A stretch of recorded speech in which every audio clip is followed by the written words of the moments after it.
Welcome back, ladies and gentlemen. We are delving into ancient Japan today, something we haven't taken a look at yet. We've talked about China, we've talked about the Mongols, but we have not talked about ancient Japan yet. So let's take a look at what was happening in Japan at this time period. When we look at Japan's early culture, we're talking about the time of 400 CE or so. Japan was run by families. They called them clans. And the family that was in charge at this time was the Uji clan that ruled Japan. Religion was really important to the people of Japan at this time period. In fact, they believed in a religion called Shintoism, something that's still popular in that area today. And that is the term for the way of the kami, is what that means. And essentially what that is the belief in gods and spirits in nature itself. At this time, the emperor that was in control was from the Yamato clan, the Yamato family, and the emperor was believed to be a descendant of the sun goddess, and so he basically was kind of like a god on earth at this time. And the emperor was the most important person in the Shinto religion, and so the emperor in Japan actually was a religious faith leader, not a political leader.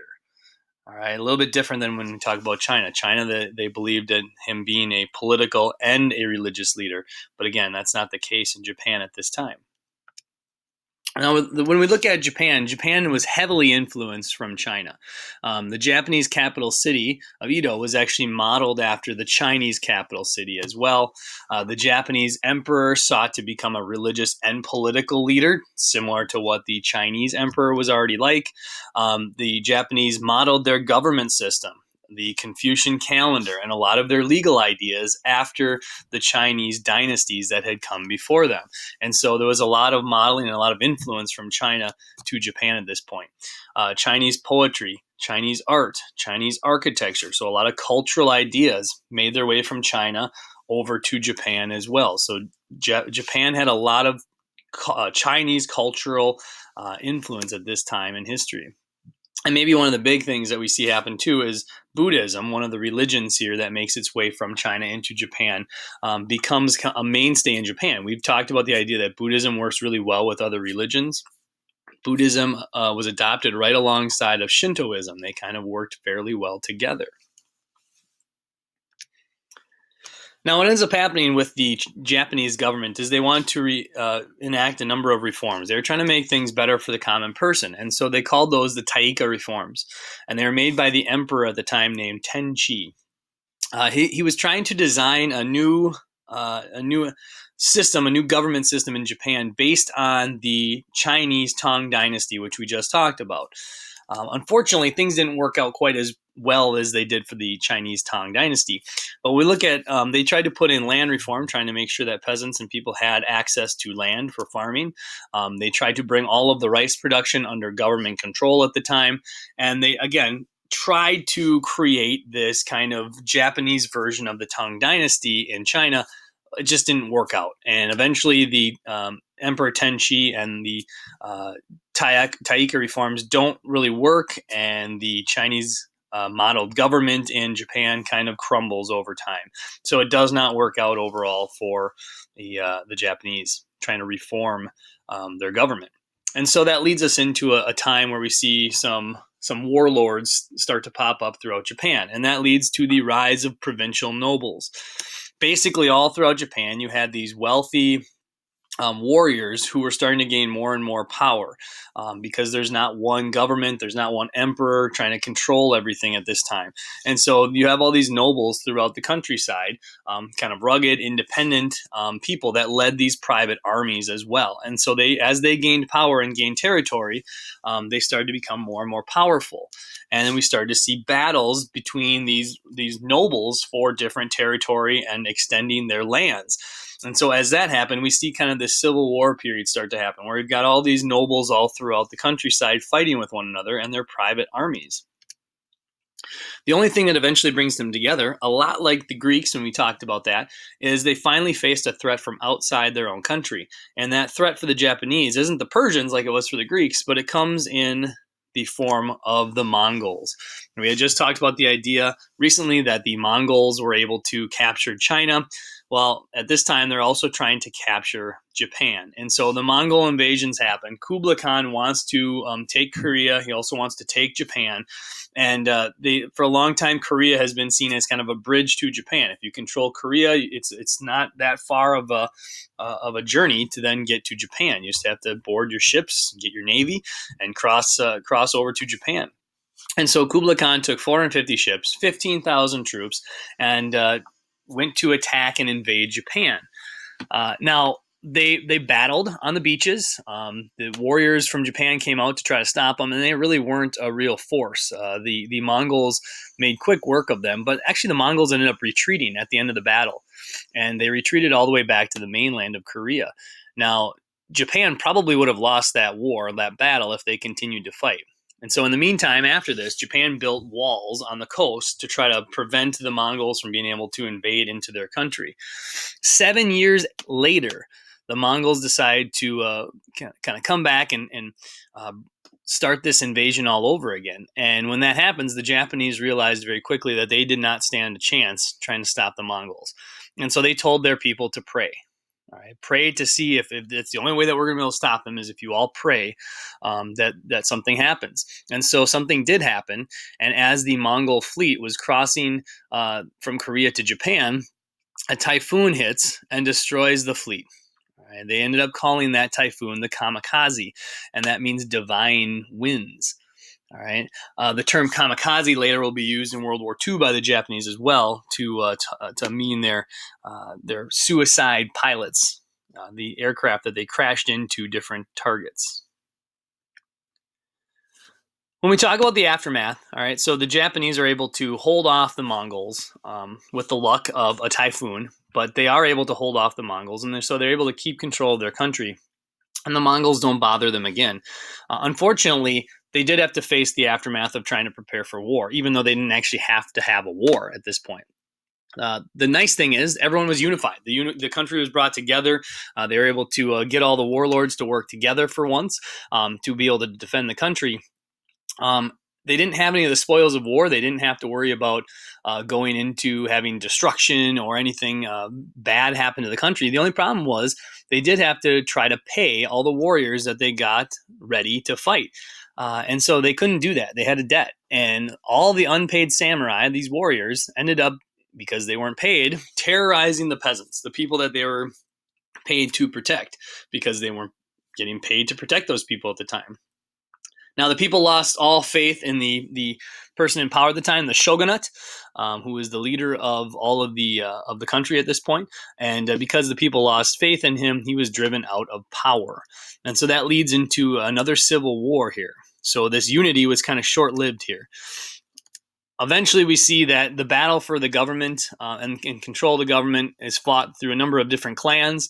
Whichever family can win the most battles is the one that's going to hold on to power in Japan. And one family ends up winning. The Minamoto clan wins control over the other families at this time. And the leader of this clan at the time was called Yoritomo Minamoto. That's him there. And he decided to reform the government at this point. And so as he reforms the government, he brings in a government system called feudalism. All right? Under Yoritomo, the samurai, the warrior class, are the ones that dominate Japan. All right? They're going to be like the top 2/3 of the kind of social hierarchy in Japan at this time. And so the warriors take control of the country and take control of the government. And they create what they called a bakufu government at this time. The emperor is the only religious leader, the emperor is only a religious leader at this point. Like we had kind of talked about, there was an effort for emperors in the past to gain political power, but the shogun was now the political leader of Japan, and Yoritomo at this time was the shogun. All right, the man right there. And you can see he is a samurai. You can see his samurai sword, his katana, and his belt right there on the picture. So we need to know the social hierarchy a little bit. So if we take a look at the classes of ancient Japan, number one, you actually have the emperor at the top. But again, he's just a religious leader. So when we get into the political structure here, at the very, very top of the political structure, you have the shogun. The shogun is the military and political leader of Japan, and he is the highest ranking samurai in the country. Even though he is a samurai, he is still the shogun. He is the guy in charge of the military and the political aspects of Japan. Underneath him, you have another class of samurai. They are called the daimyo. These are the nobles. These are high-ranking samurai lords who own land, and they provide the shogun with warriors or other samurai. All right, so they own a ton of land, these daimyo do. All right, and they provide more land then to the samurai, and that's how they employ their samurai warriors. The daimyo may have 100 acres of land, and he'll divide that in half. He'll keep 50. He'll give the other 50 acres to his warriors, his samurai warriors. And in turn for that land, then they protect the peasants. And so the samurai are the lower ranking warriors underneath the daimyo. They are loyal to a specific family and specific daimyo at this time. They serve in exchange for this land that we just talked about from the daimyo. Their job is to basically enforce laws. They also help the daimyo collect taxes. And unfortunately, because of what's going on, they're basically warriors without a war. There's no battle going on. There is, for the most part, unity throughout Japan. And so they become a bit of more of a law enforcement agency at this point because they're not fighting these wars anymore. Underneath the samurai, we have the peasants, and the peasants are the people that the samurai are paid to protect. All right, they're given land by the daimyo to protect the peasants who work for the daimyo. And so the peasants are the ones that work on the land. They farm. They supply the samurai with weapons and tools, and they build buildings and other structures for the daimyo and the samurai. You'll notice there's one more group over here that we have, and that's the merchants. And we don't usually think of merchants as being the lowest class on a social hierarchy, but both China and Japan look at merchants the same way. Merchants are actually the wealthiest members of this society, but they're the lowest ranking. Obviously, they're wealthy because they're making money by selling things, but they're looked down upon a little bit in samurai society and in Chinese society because they don't make anything on their own. They're selling the goods that other people have made. And so the worth is not as high as other people. All right. Now, because of this merchant class being so wealthy, new forms of recreation pop up at this time too. We see wrestling and gambling become popular. We also see a couple different versions of theater called kabuki theater and no theater become popularized by merchants because, again, they have leisure time, they have wealth, they have to be able to spend that money in some way. We're going to take a closer look at the samurai, all right? So looking at not just the samurai class, but also the daimyo, the shogun are all samurai as well. So we want to know a little bit more about the actual samurai. They are hired by the landlords, all right, the samurai class. They are loyal to one specific family. They're loyal to one specific daimyo typically. In fact, a samurai who does not have loyalty to one family is called a ronin. It means they're a rogue samurai, okay? These are similar to the European knights. When we get to next trimester, we'll talk about the knights of Europe. This is the same kind of system of feudalism and the same idea that the samurai are kind of the knights and the knights are the samurai, vice versa. The samurai lived by a code, and it was the way of the warrior. They called it Bushido. And that code basically taught a samurai how to live their life, how to be loyal and brave, and above all, show honor, whether it was on the battlefield or off the battlefield. Always be honorable in every way. In fact, that idea of honor brings about a practice that we see in the samurai class here, and that is something called seppuku. It's sometimes called harakiri, which literally means belly cutting. And so this became a form of ceremonial suicide if a samurai believed that they were going to be dishonored by being defeated, or if they were disobedient in some way that was extreme. They would perform this ceremonial suicide. So basically they had two swords. They had their katana and a smaller sword that they carried. They would take their smaller sword and kneeling down on the ground, plunge the sword into their belly and rip across. And they would do that multiple times and they would die in that spot. Obviously, they did this because it showed that they were being brave. They were dishonored in some way, and they were going to make sure that they did this in kind of the most gruesome way possible. So it would be very difficult, obviously, to perform. And then a different version of seppuku comes later on, and that is where the person who performing the seppuku does the same thing, takes their sword and slashes across their belly, and then a second person beheaded the person right away. All right, the samurai that was dishonored.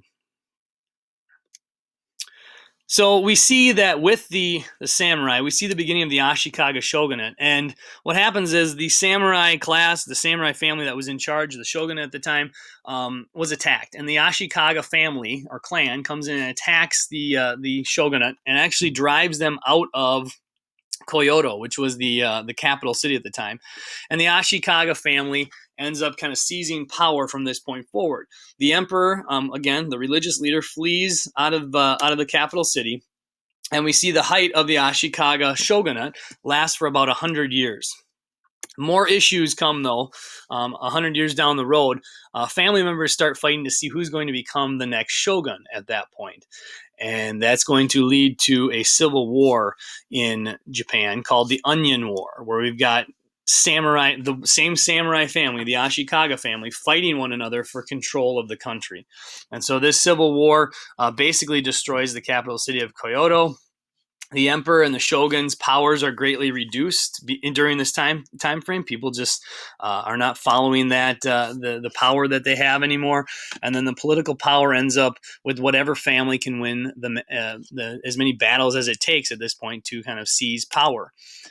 And so with that, we see the end of the Ashikaga shogunate. The Ashikaga family is not able to maintain power because of their bickering and their civil war, and another family comes in and kind of seizes control after this warring states period, as they call it. Okay. Now, one thing we didn't we mentioned this already, but we hadn't talked a whole lot about, and that is the idea of Buddhism making the trip from China to Japan and migrating into that area. Again, it was introduced from China right around the time of 1100 CE, and it interested a lot of people in Japan. It interested commoners and peasants, and it also interested the samurai. And it comes down to a couple of things. They believed in, Zen Buddhists believed in salvation through enlightenment rather than faith. And so that's why I say it's similar to Taoism. It's a lot about the nature of things, but it really worked well with Shintoism. And so when we look at it, it also was something that was similar to beliefs of Shintoism and the Bushido way of the warriors or the samurai because they practiced meditation. The samurai already practiced meditation prior to this, and so being part of Zen Buddhism just made it more appealing to the people as well. And we see a lot of the artwork at this time, which we've seen on the last couple slides too, that shows kind of some of the beauty of nature. That's what Zen artists were all about, was kind of showing the beauty of nature in general. Again, so very similar to Taoism that we talked about with China. So, ladies and gentlemen, that's all we have today. I do want you to answer this summary question, please, at the very end. So, how do you think the warrior class, the samurai, were able to gain control of the country and then maintain control of the government for hundreds of years? We don't see that very commonly, that a warrior class is able to overthrow the actual nobles and the actual government and come in and maintain control for an extended period of time. Usually if the military or a warrior class does that, it's a short-lived thing and they're overthrown. But that wasn't the case in Japan. They held on to power for hundreds of years. All right, so give us a paragraph, 4 to 6 sentences that kind of summarize that question, please, for us. Have a good one. We'll see you again soon.